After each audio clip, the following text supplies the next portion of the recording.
परवाचा किस्सा बदलापूरमध्ये जी घटना घडली, अक्षय शिंदे नावाच्या नराधमांनी 2 चिमुकलीवर लैंगिक अत्याचार करण्यात आले.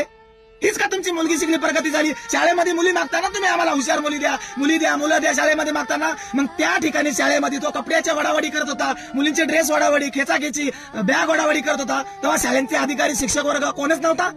शाळेतला मेन मुख्याध्यापक वगैरे त्यांचं लक्ष नव्हतं? आपला सफाई कामगार कुठं काय करतोय उद्योग, ते कुठंच लक्ष नव्हतं? अशा नराधमांना ना तुम्ही जसं बॉम्ब हल्ले करणाऱ्या लोकांना तुम्ही फाशीची शिक्षा सुनावता, अशा नराधमांना चौकात लटकवा ना.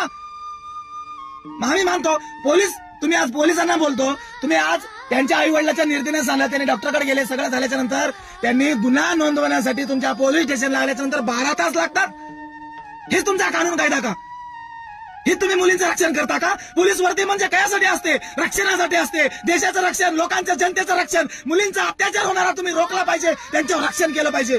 12 तास तुम्ही लावता त्यांच्या आई वडिलांना? तुम्ही तक्रार नोंदवण्यासाठी 12 तास?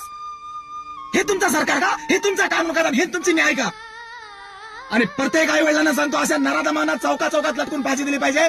आणि प्रत्येक आई वडिलांना सांगतो, तुम्ही ज्या चिमुकलींना तुम्ही ज्या शाळेत पाठवता ना, 8 दिवस तुमची परेशानी होते, त्या शाळेत जाऊन चौकशी करा. शाळेतला सफाई कामगार कसला उद्योग करतो, काय करतो, शिक्षक लोक कसे आहेत, काय नाही, सीसीटीव्ही कॅमेरे आहेत का नाही, हे बघितल्याशिवाय शाळेमध्ये आपल्या चिमुकलींना पाठवू नका. हा जोडून विनंती आहे.